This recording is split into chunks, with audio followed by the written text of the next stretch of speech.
All right, let's get into it. Today, we've got one of the greatest scientific detective stories of all time. Seriously, it's a story about a weird glow in a glass tube that just completely upended everything we thought we knew about the universe. It was the very first clue to what's really going on inside the atom. So, let me start by asking you a really simple but huge question. If you could take any piece of matter and just keep breaking it down smaller and smaller and smaller, what would you eventually get? What is the absolute most fundamental building block of everything? You know, for literally thousands of years, from the ancient Greeks all the way up to the end of the 1800s, the answer seemed pretty obvious. It was the atom. The word itself, atomos, actually means uncuttable. This was it, the end of the line, the final Lego brick of reality. At least, that's what everyone thought.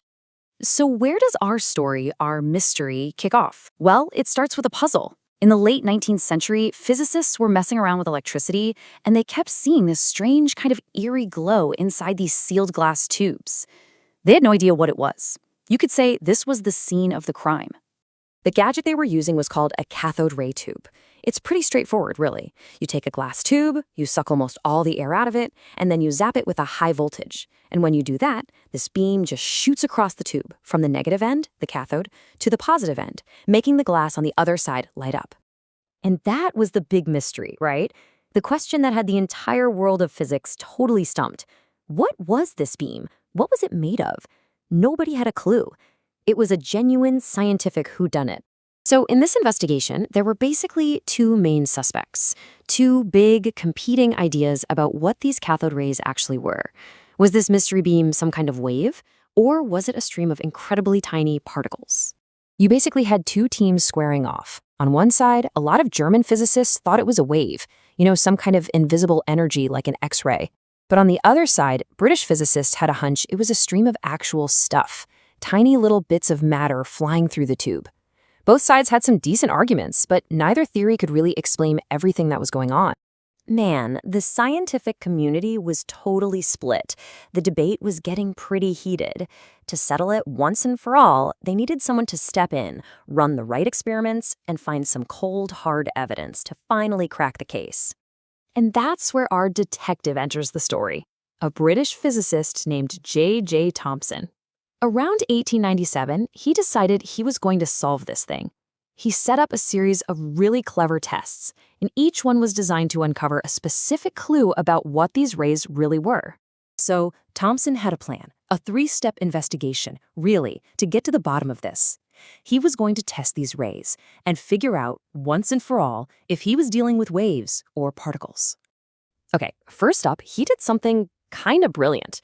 He put this tiny, super lightweight paddle wheel inside the tube right in the beam's path. He fires it up, the beam hits the wheel, and bam, the wheel starts spinning. Now, this was a huge clue. A wave of light doesn't have enough oomph to do that.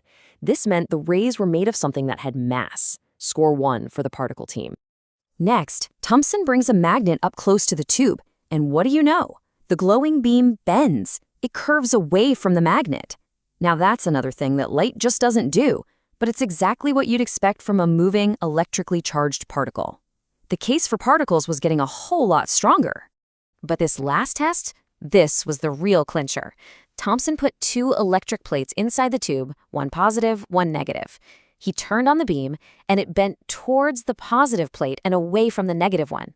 Opposites attract, right? This was undeniable proof. The rays were made of particles, and those particles had a negative charge. So the evidence was just overwhelming. Cathode rays were definitely streams of negatively charged particles. But wait, this just opened up an even bigger question.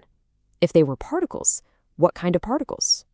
Were they just regular atoms that had somehow gotten a charge, or were they something new? And this, right here, is where J.J. Thomson goes from being a great scientist to an absolute legend. He wasn't satisfied just knowing they were particles. He needed to know their identity. And his next experiment was about to change the world forever.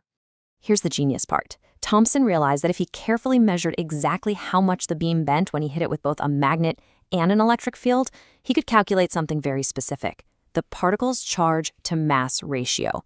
You can think of this ratio like a unique fingerprint for a particle. And this is the number he got. Now, I know, on its own, it just looks like a bunch of numbers on a screen. But in the world of physics back in 1897, this number was a scientific earthquake. It made no sense at all. So, why was it such a bombshell? Because when Thomson used that ratio to figure out the mass of one of these particles, the result was staggering. It was almost 2,000 times lighter than a hydrogen atom, the thing that, up until that moment, everyone believed was the smallest, lightest thing in the universe. This wasn't an atom. This was a tiny, tiny piece of an atom. And just like that, J.J. Thomson had found it. He had discovered the very first subatomic particle. He called it the electron. The mystery of the glowing tube was finally solved. But you see, discovering the electron wasn't just about closing a case or adding a new particle to a list. This discovery sent shockwaves through the absolute foundations of science. I mean, the impact was just massive. The idea of an indivisible atom, something people believed for over 2,000 years. Gone. Poof. Obsolete overnight. Matter could be broken down. This one discovery launched the entire field of particle physics, and it's the basis for all of our modern electronics.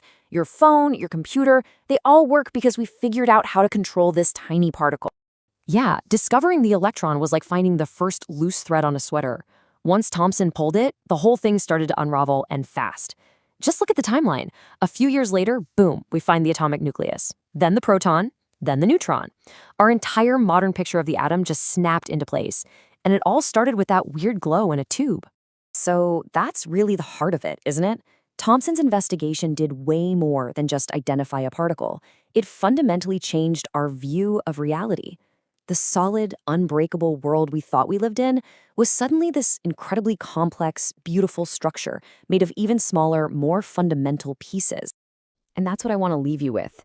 For 2,000 years, the atom being uncuttable was just a fact. Until, one day, it wasn't. It really makes you wonder, doesn't it? What fundamental truths that we all believe today are just one clever experiment, one mysterious clue, away from being completely shattered.